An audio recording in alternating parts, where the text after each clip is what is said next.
Every story leaves a mark.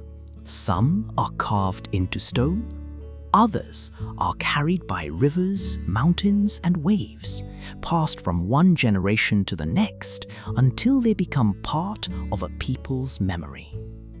This is Simple Tales. Long ago, when the world was still young, the land that would one day become Vietnam was troubled by monsters. Some came from the mountains. Others emerged from the sea. They devastated villages, flooded fields, and threatened the people who struggled to build their lives between the forests and the coast. In those days, there lived a great dragon lord named Quan. He was no ordinary ruler. His father was a dragon king of the sea, and his mother belonged to the immortal spirits of the land. He possessed the strength of both worlds.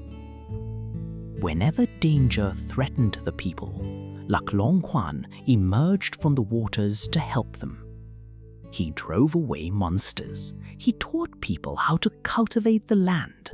He showed them how to survive in harmony with the rivers, forests, and sea.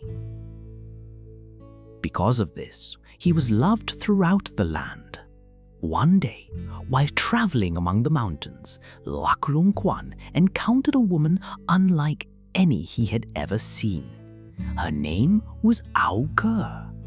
She was a fairy of the highlands, descended from ancient mountain spirits.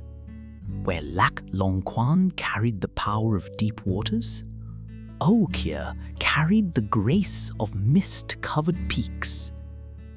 The moment they met, they were drawn to one another.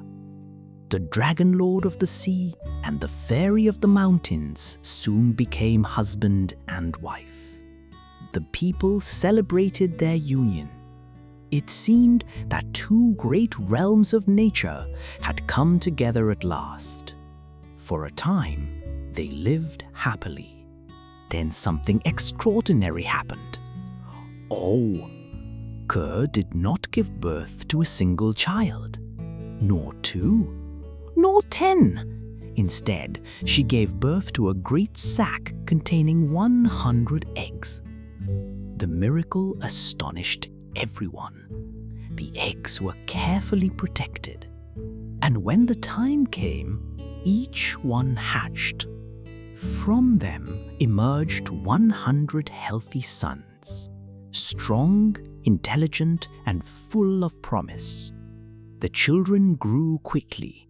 Their laughter echoed through valleys and along riverbanks. Wherever they went, life seemed to flourish. Quan and Ao Cơ watched them with pride. Yet, as the years passed, a quiet sadness began to settle over their household. The dragon lord often found himself gazing toward the distant sea. The fairy often looked toward the mountains. Neither wished to leave the other, yet both felt the pull of their true nature growing stronger. Quan belonged to the waters. The ocean called to him. The tides whispered his name. Meanwhile, Ao Cơ belonged to the mountains. The forests, clouds, and high peaks called her home. At last, they understood a difficult truth. Their love was real. But they could not permanently live in the same realm. One evening, as the sun sank behind the hills and painted the sky with gold and crimson, they sat together and spoke about the future. Neither was angry. Neither blamed the other. They simply understood what had to be done. Together, they called their 100 sons. The children gathered around their parents. Then, Quan explained the decision. 50 of the sons would follow him to the sea. 50 would remain with our care in the mountains. The children listened in silence. It was a painful choice. Yet they understood that they carried the heritage of both parents. No matter where they lived, they would remain one family. Before the separation, Quan made a promise. If those in the mountains face hardship, those by the sea must come to their aid. Then Auka made her own promise. If those by the sea face danger, those in the mountains must answer their call.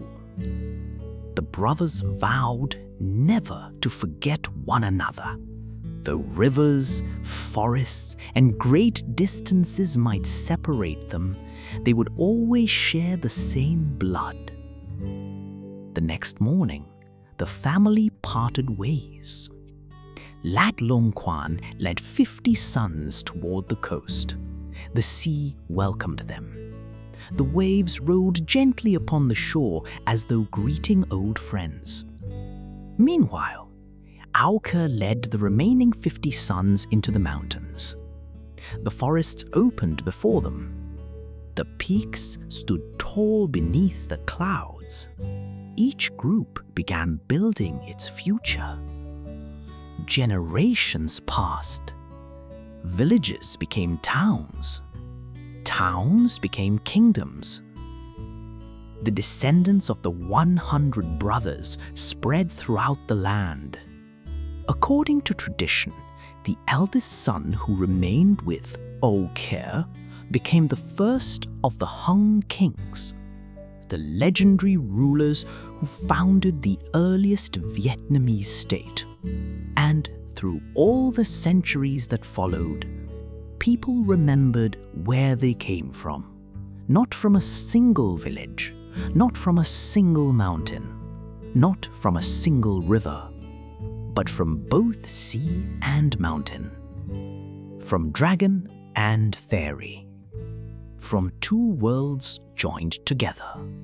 Even today, many Vietnamese people refer to themselves as descendants of Quan and Auka, children of the dragon and the fairy. It is a story that explains more than ancestry. It explains unity.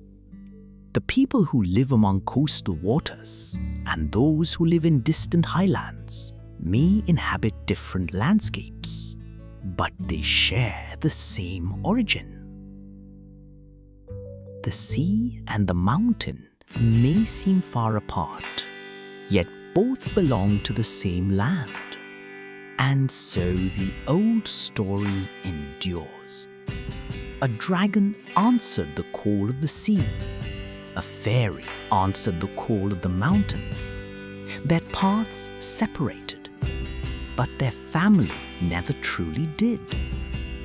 Because some bonds are stronger than distance, and some promises are carried for thousands of years.